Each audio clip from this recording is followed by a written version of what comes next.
Okay. Father, thank you for a beautiful day and Oh, nice.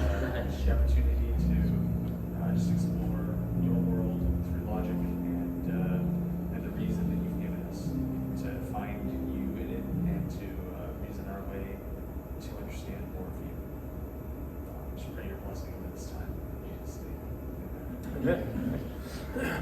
So we've looked at the cosmological argument, right? The argument from the beginning of the universe, right? We looked at the fine-tuning argument and threw in math and music and love into that too. So that's the teleological argument. And so now we're starting the moral argument, which a lot of people think is one of the more convincing ones out of the three. Fine-tuning and moral argument goes back and forth as maybe the best two arguments. So with the moral argument, one big point to make right off the bat, can we say that if someone's not a Christian, they can't be good? No. No. And that's a huge misunderstanding or a huge mistake that Christians make sometimes, that you have to believe in God to be good. And that's not what this is saying at all. Okay? And we'll get into what it's saying, but people can be good without being a Christian, right? So, If okay with that? you don't have his point of view, then what's Yeah. the definition of good? Yeah, well, that's the point, but you still could be good, right? You can be good from a Christian definition, Yeah. but not from your own. Okay, so we started the chapter. We started the chapter with a discussion of Matt in the psychological torture room from C.S. Lewis's book. So did anything jump out to you in that?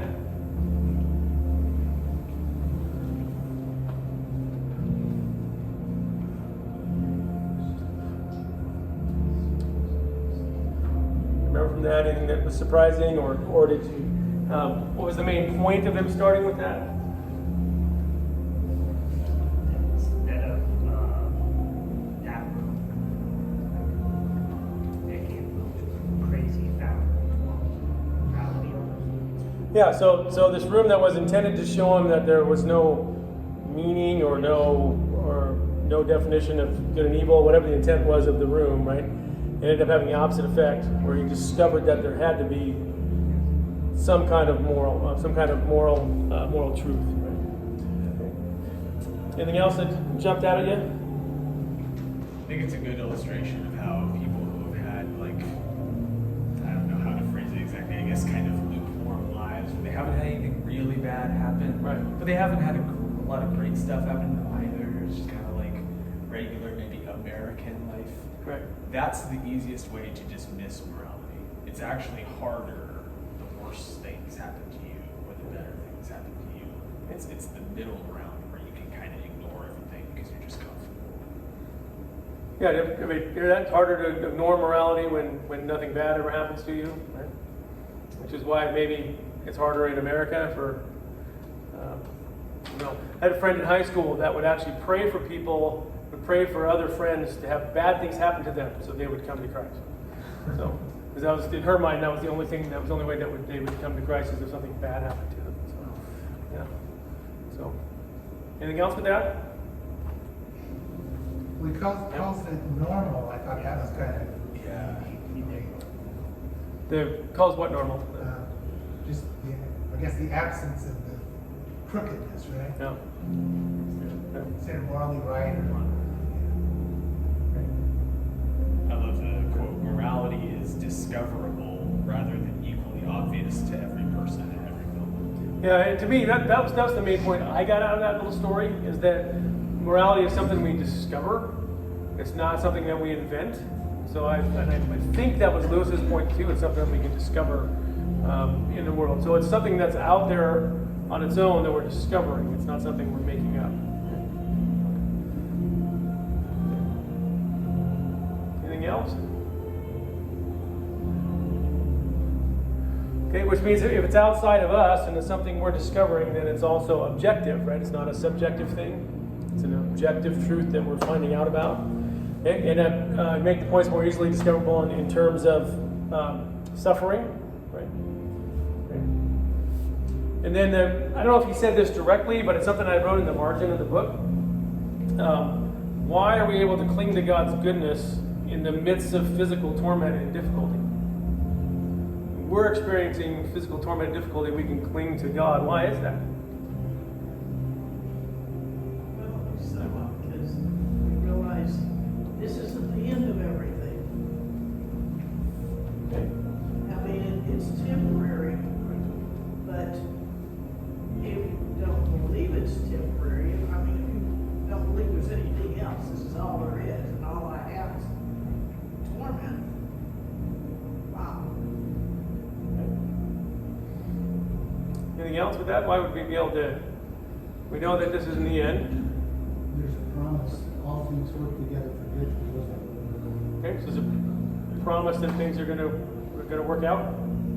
Because that goodness is transcendent, so it's inherently beyond what we're experiencing. Yeah, and that was kind of the point that I got out of it. The goodness is transcendent, it's beyond us, it's outside of us. Because if we're going through physical torment and suffering and we can cling to God, but God can't be part of us, because God would be going through the physical torment and suffering too, right? So we can cling to something outside of us. So, okay. You were going to mention something? No, I Okay. was thinking Okay. that through, the Okay. temporal versus the eternal. Yeah. Okay. Okay, any last point on this one?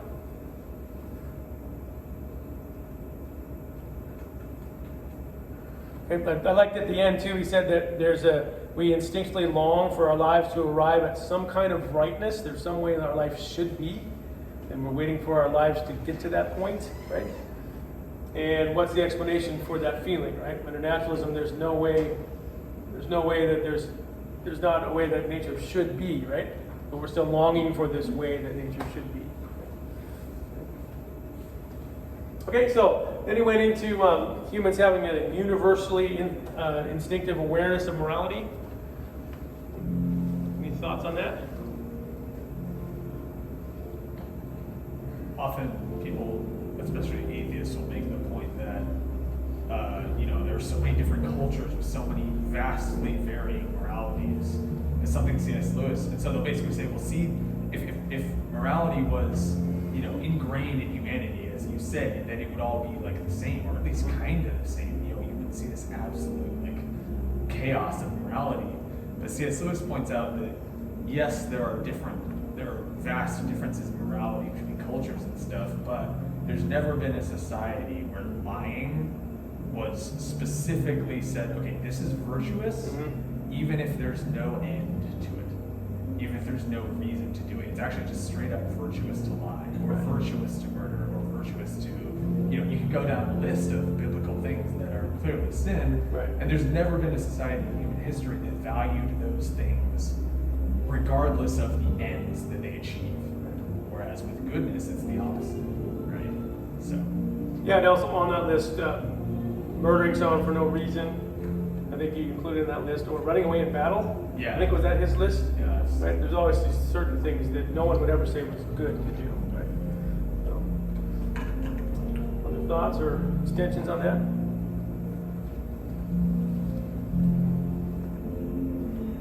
A good example of that is just both political parties.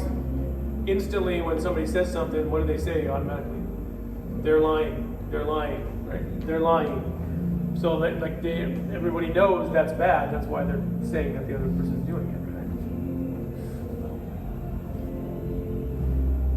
even the societies that sacrificed their children to the gods, they had a justification. They didn't say that was inherently good. They said it was good because the gods are going to bless us Right. or whatever, right? And some ritual they thought it was going to benefit in some So way. evil requires a justification. Good does not.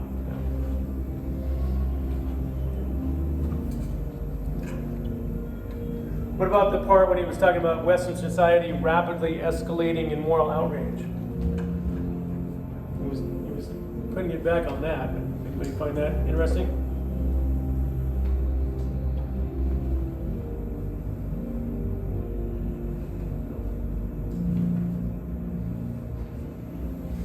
He was kind of attributing the escalating separation in Western society, right, to the fact that we all have this awareness of morality. So we're all picking our sides and calling the other side immoral. Right? And that's one of the reasons that outrage and tribalism is escalating. Just kind of trying to connect it to that. Any thoughts there?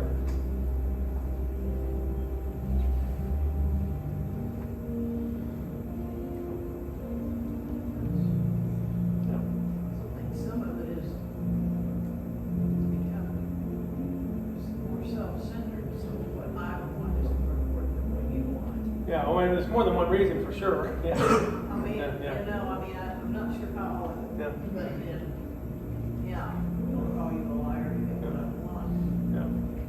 perhaps. But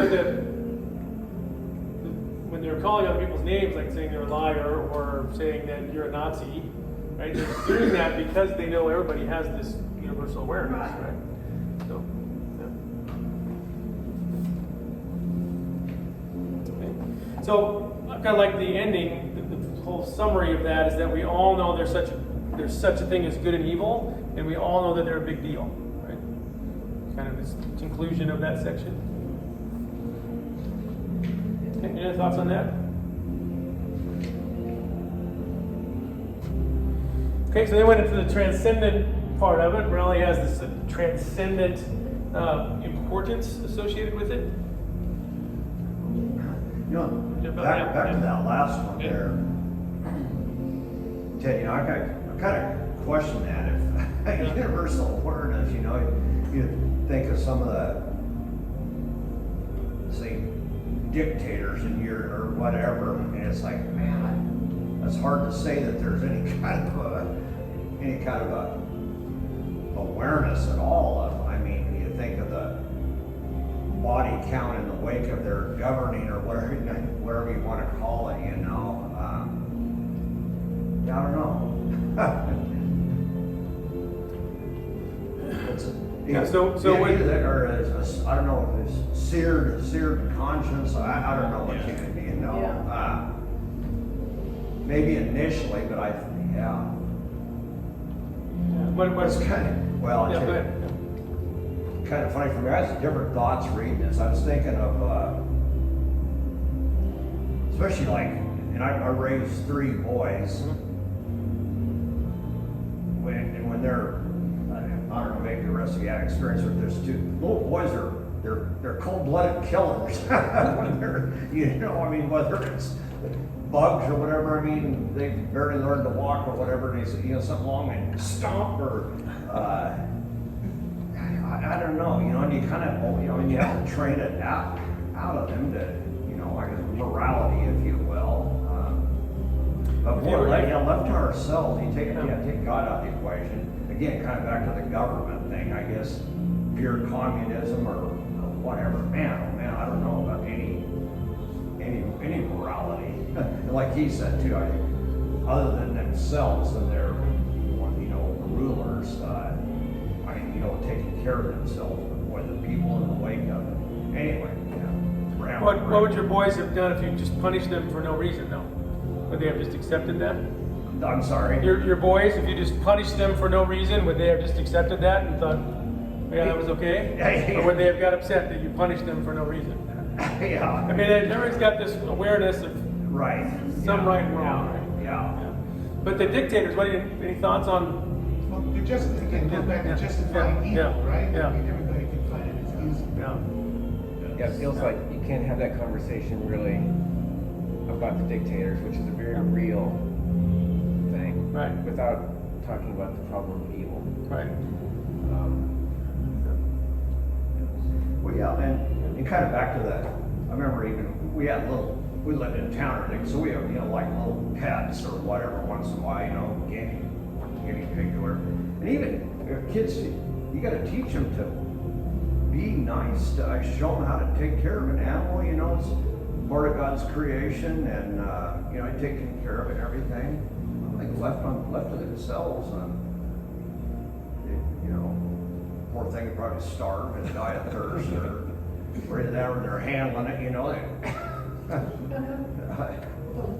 course, depending on the age of the child. Yeah.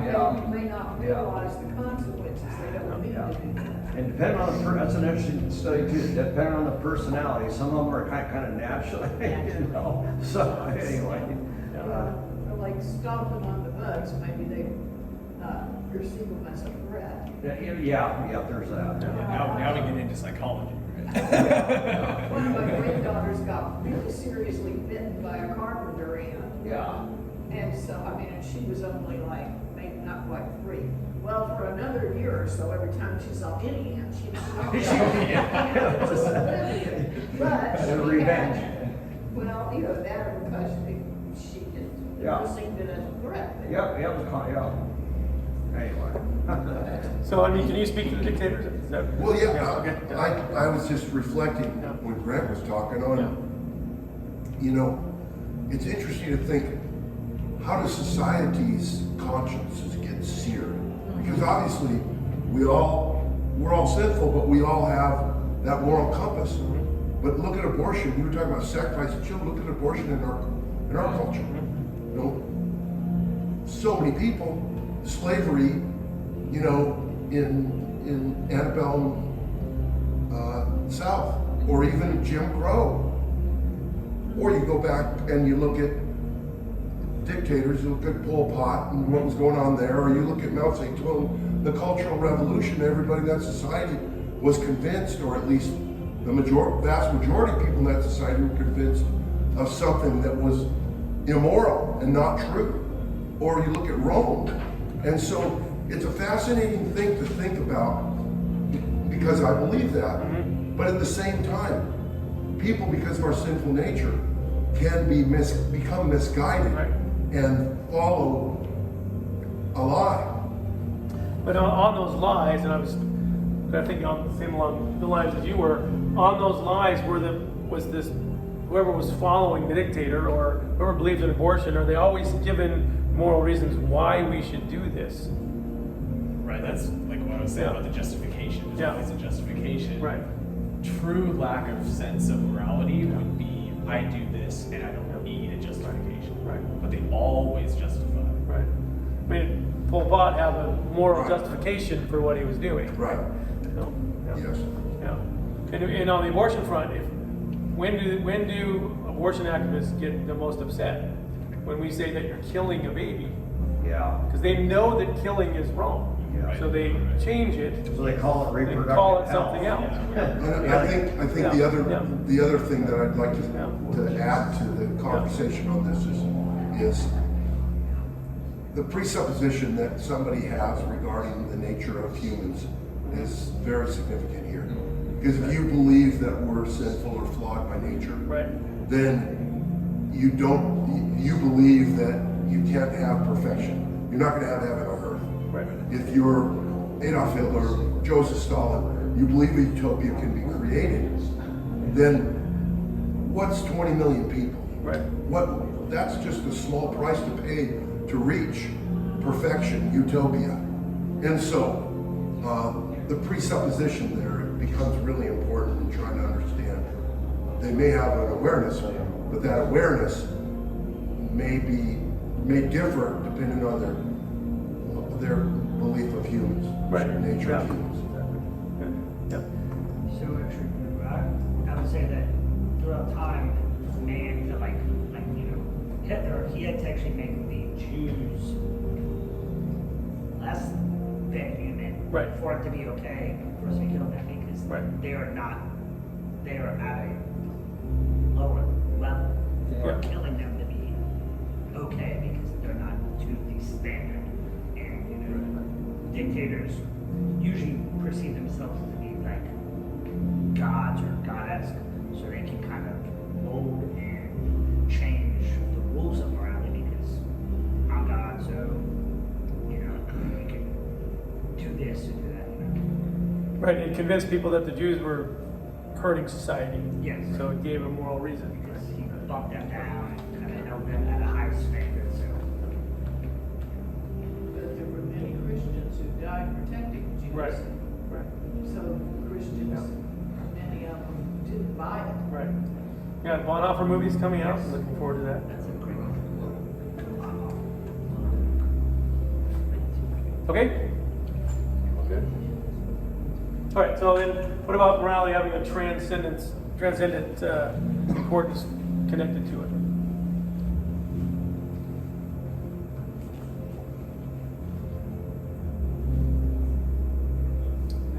points where that morality is lasting, it's significant.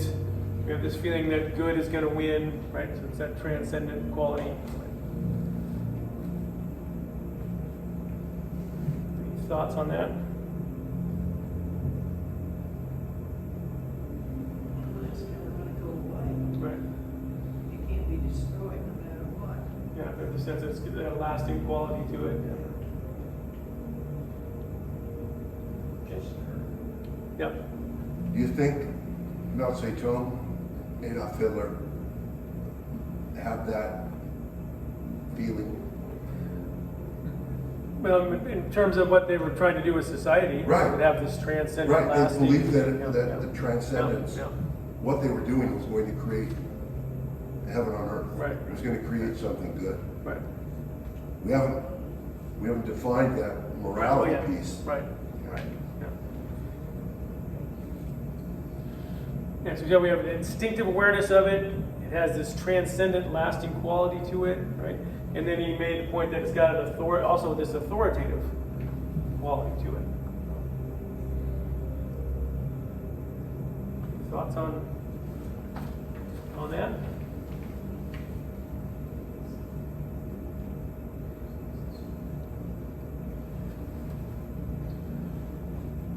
Most societies incorporate moral principles into their laws. Right. And recognize them. And, you know, most societies don't allow murder Right. and thievery and so on. Now, can we have a law that doesn't have a moral quality to it? I guess you could, technically, but don't really see how it'd be hard. You have to just make it up arbitrarily. Yeah, that's an interesting one to talk about, like with unbelievers, it's like, well, there's, why,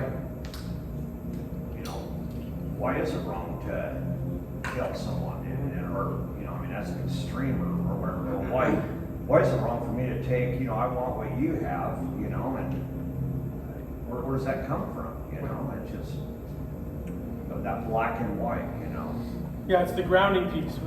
Yeah. Can they ground why it's wrong to do that? Yeah, where does that come from? It's always, I mean, Can you have this point without the truth of the previous point being transcendent? That's transcendent. Are you making the point that if there's going to be a law, there has to be something that gave Yeah. the law If outside it's of us? transcendent, or if it's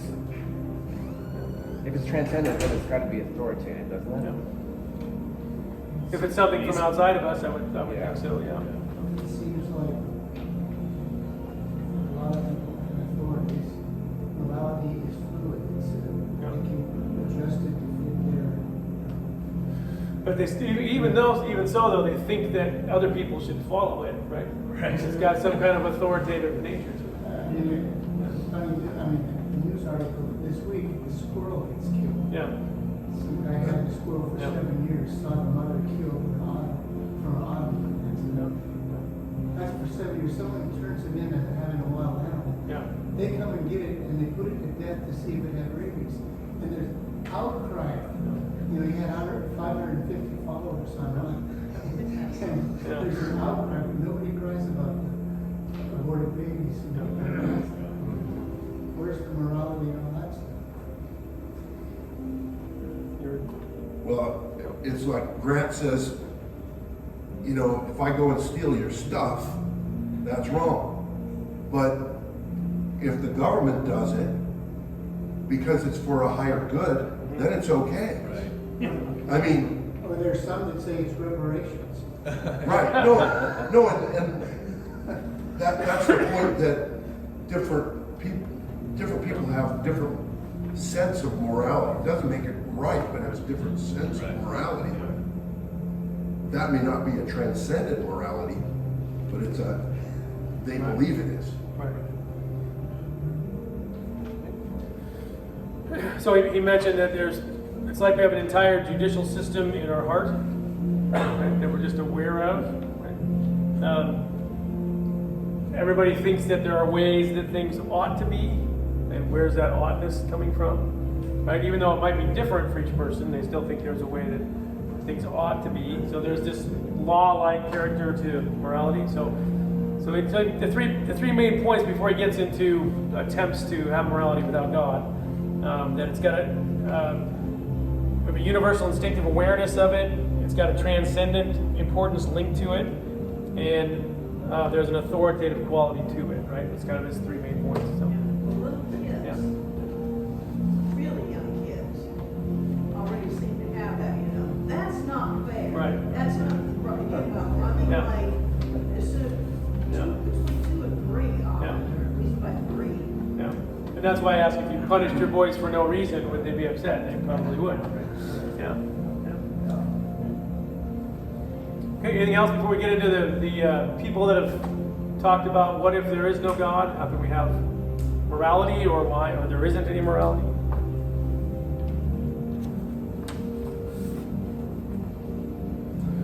Okay, so Sam Harris is the first person he talked about. Sam Harris still alive, still fairly popular in the atheistic circles, although kind of popularity is dying a little bit.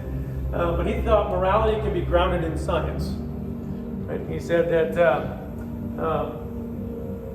we all have this idea that there should be this well-being of creatures, and so we're all moral because we all subscribe to human well-being. If you can describe that scientifically.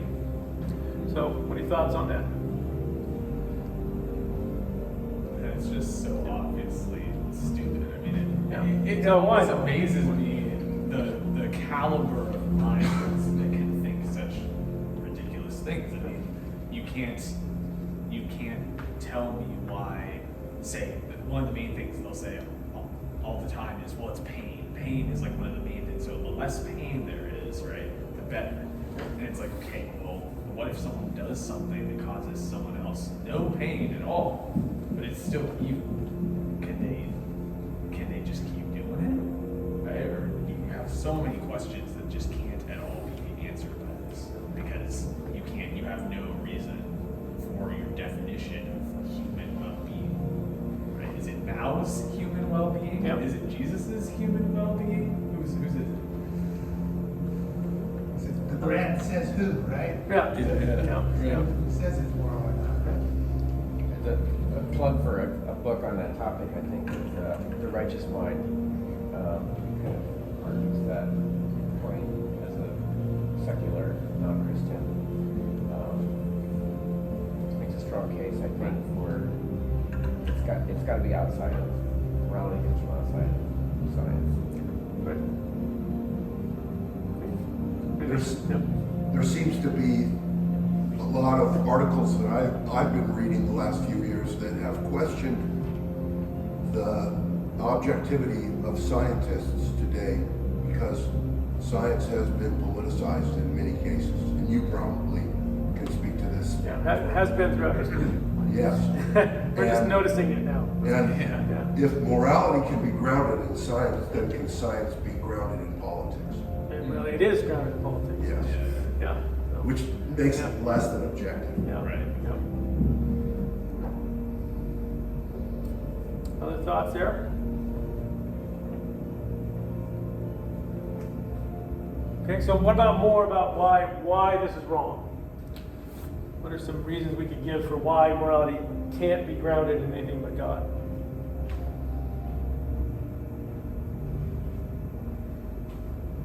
So it's changing for one. I mean, it's just, whereas God is stable, the same, yesterday and forever, So the larger view of that, if it's not grounded in something outside of us, then by definition it's subjective. Yeah, Like, right. if we decide, it's subjective. Something outside of us has to decide, or it's to make it objective. Yeah. Right. And because humans do science is like, the idea is to have it be objective, but it can never actually be objective. Right. Because unobjective beings are the ones that. Right. Well, just think how much science is involved in the medical field, how that shifts and changes, I mean, shoot, back in, I don't know, Dave's undaunted courage in there. Dr. Benjamin Rush, the prominent doctor at that time, sends the expedition out with these pills that they purged everything. Well, they were part mercury, part chlorine, and what else? And some other. But that was cutting edge medical at that time. And ironically, I think they worked well for a lot of those guys, and most of them lived to a very old age. Except anyway, but yeah, but that was cutting edge, and that's constant. And then what was the medical baby with birth defects, one of that 50s or whatever, you know what the yeah, thank you, yeah, you know, so it just who knows what's killing us, you know, I mean, you know, with all this stuff, yeah. So morality cannot be grounded in science. Well, science is not transcendent, but Sam Harris would disagree with what I just said. He would say, yes, it's transcendent, because science gives us the how, but it doesn't give us the why. Right. And if you think it gives us the why, and you say that it's transcendent, then I guess maybe morality can be grounded in science. But science is limited. It does not answer the why questions. Right. That's a transcendent question that when you say, well, this is a morality, you're not necessarily, that's beyond science. Right. Because science will disagree on certain questions of morality. You can use science to back up your points oftentimes. Right, so on that point, science can tell us that a certain action can hurt somebody, but it can't tell us whether or not you should do that action. Right. That's kind of Why? the difference, yeah. So the biggest problem with what Harris thinks is he's not really answering the question. He's not really saying how we are aware of morality. He's just saying that we all discovered that there is morality, right? He's talking about how we get to know morality. He's not saying why the morality is there, so same thing, right? Okay. So some other arguments against him. Atheists can know objective morality while at the same time denying that God exists. Okay? But there would be no objective morality if God didn't exist. Right? So he's just talking about how we know it, not why it's there, as your point was. Right? Morality in biology, because he would say that it comes about through evolution. Right? But morality and biology are in totally different categories. Right? You can't explain an immaterial moral law through a material biological process. Right? They're two different categories. Moral laws are prescriptive, telling us what we ought to do, right? But biology, by definition, is descriptive.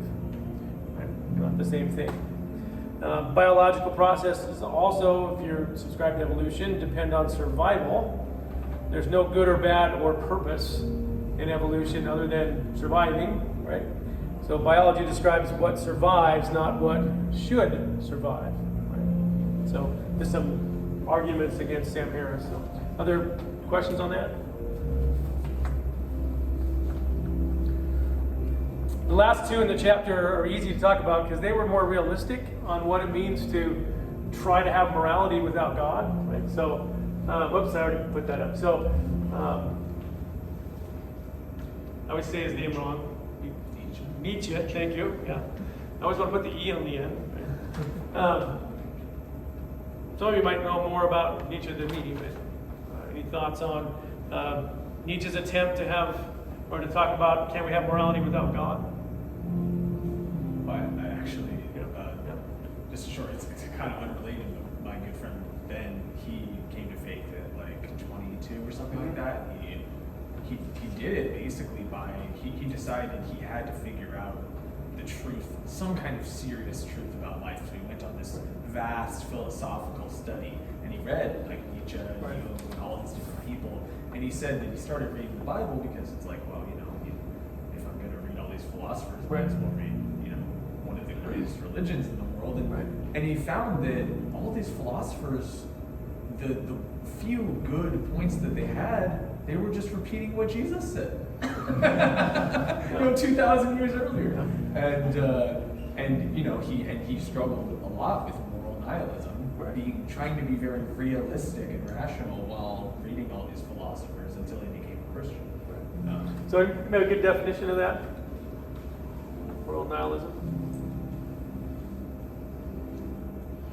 Isn't that basically just the idea that nothing has value and nothing you do really matters because morality doesn't objectively exist? Yeah, so there's no morality, right? There's no right or wrong, right? It's kind of a vacuum, right? Yeah. Kind of, yeah. So he was really realistic. If there is no God, then anything goes, right? You can do whatever you want. Which leads to what, though?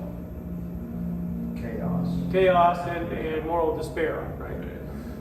Yeah. In fact, the story goes, he on his deathbed, he was shaking his fist against God because Yeah, even though he didn't think that God existed. That's a common theme. Who knows if it's true, though. God doesn't exist, but I'm mad at it. Yeah. Sure. C.S. Lewis says that's how he felt. And then he ended with can I say his name wrong? Is it Sartre? Is that right? Some French-speaking people in here? Ross. Yeah. So he was existentialism, which is what?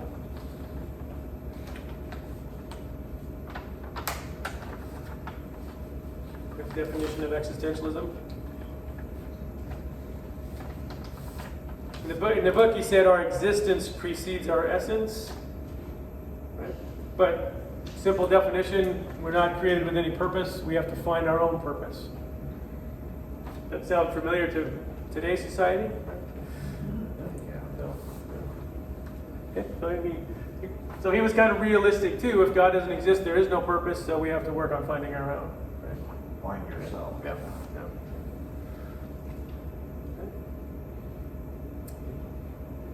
So Discussion on that? that's where my truth comes from. Yeah. You gotta find your own truth, your own purpose. Yeah. And so, yeah.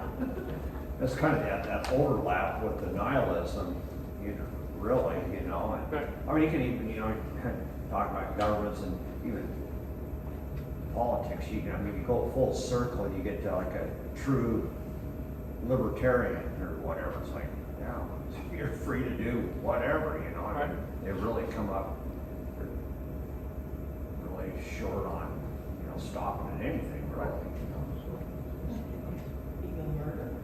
Well, no, not everything, but just. Yeah, so even But almost- these people realize that there are some things that are Yeah, absolutely absolutely, wrong. yeah. It just makes more chaos, though. Yeah. So what he's done towards the end of the chapter here is introduced us to Sam Harris trying to ground morality in biology, and then point us to the two fairly realistic philosophers that if there's no God, then there is no morality, or if there's no God, we've got to make up our own purpose. Right? Kind of setting it all up to be able to talk about the problem of evil and stuff coming up. So he kind of introduced us to that by talking about this story, which I haven't read. So anybody that's read it may be able to give us more help. But I think he's introducing the problem of evil, which is coming up. Any commentary on that? Anybody read it? Remembers it? No, I'm not a good resource for. Yeah. It was a good book. I remember that.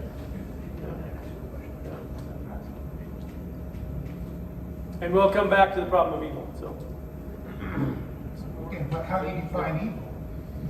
well, that's, with kind of the point so far is that, well, if there's no transcendent God, can we even define evil? Is there even such a thing, right? Yeah, I would say just the absence of that. Yeah. I think this, reading the quotes from that book, I just teared up a couple times. Yeah. And, this is why people write novels instead of just philosophy, because you can read a passage from a novel about some characters that are going through something, Right. and it can actually reach you. When if you just read that exact same point out of a philosophy book that was just, this is how this is, and this is, Right. then it wouldn't affect you. Right. It's the power of novels. Okay, and then he ended with this quote, which really gets back into the problem of evil again, which we're going to get to. But however difficult faith in God may be when faced with the terrible reality of suffering in the world, its only alternative is an unlivable despair. Comments on that? I mean, I've seen it played out, you know, with people I know. I think even just from like an objective perspective, the problem of having any morality at all is worse than having morality and then having to deal with the problem of evil. I mean, just objectively. I don't know how you can argue that the Christian problem of evil is worse to have while you actually do have some ethics versus the problem of what even is. So I have a 5-minute video. Do I have permission to go over Yes. a couple minutes? Okay, just to kind of summarize everything. It's William Lane Craig again. So, okay.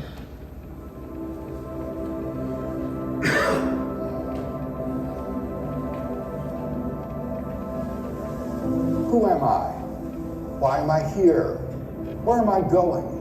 In the name of progress, modern man has tried to answer those questions without reference to God. But the answers that came back were not exhilarating, but dark and terrible. You are the accidental byproduct of nature.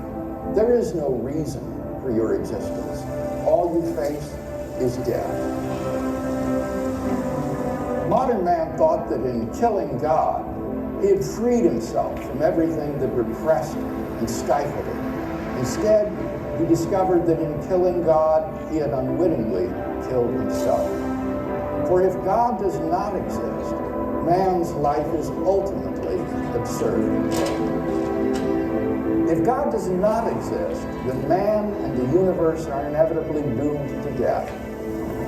Like all biological organisms, man must die. His life is but a spark in the infinite darkness, a spark that appears, flickers, and then dies forever. Scientists tell us that the universe is expanding, and as it does so, it grows colder and colder. Eventually, there will be no heat at all. There will be no light. There will be no life. This is not science fiction.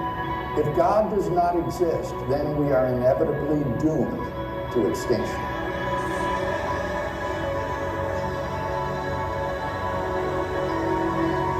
Now, what does all this imply? It means that life itself is absurd. It means that the life we do have is ultimately without meaning, value, or purpose. If each individual person passes out of existence when he dies, what ultimate significance can be assigned to his life? His life might be important relative to certain other events, but if all of the events are ultimately meaningless, what can be the ultimate significance of influencing any of them? Mankind is thus no more ultimately significant than a swarm of mosquitoes, for their end is all the same. This is the horror of modern man. Because he ends in nothing, he ultimately is nothing. But it gets even more distressing. For if life ends in the grave, it makes no ultimate difference whether you live as Joseph Stalin or as a Mother Teresa. If your destiny is ultimately unrelated to your behavior, then you may as well just live as you please. Moral values are either just expressions of personal taste or else the byproducts of biological evolution and social conditioning. Who's to say whose values are right and whose are wrong? Now think of what that means. It means that it is impossible to condemn war, oppression, or crime as evil. To kill someone or to love someone is morally equivalent. Our predicament is that it is impossible to live consistently and happily with such a worldview. The atheist philosopher Bertrand Russell held that moral values are simply expressions of personal taste. And yet Russell admitted that he could not live that way. He therefore found his own worldview, and I quote, incredible. I do not know the solution, he confessed. If death stands with open arms at the end of life's trail, then what is the goal of life? Is there no reason for life? If its destiny is a cold death in the recesses of outer space, then the answer is yes, it is pointless. We need to wake up and understand the gravity of the alternatives before us. If God exists, then there is hope for man. But if God does not exist, then all we are left with is despair. Faced with an atheistic worldview, the philosopher Jean-Paul Sartre realized that life is absurd. In his play, No Exit, he tragically portrayed the life of man as hell. The final words of the play might serve as an atheistic mantra. Well, let's get on with it. Any quick thoughts on that? I picked that because it kind of gives the background to how you can get to thinking that there is no morality, right? But maybe it's despair. We got Yep. suicide's a major problem. Yes. Especially in this country. Yes. And that's one of the main causes of suicide. What's the name of that video again? If you just search William Lane Craig, "Life is Absurd," "Life is Absurd," Okay, yeah. I think you'll find it. So, okay. So let me pray very quick, then we'll go. So, Lord, thank you for today. Thank you for everybody being here. And Lord, we praise you as sovereign, and we just praise and thank you that you provide meaning for us and you provide transcendent morality for us to cling to. Right? In your name we pray. Amen.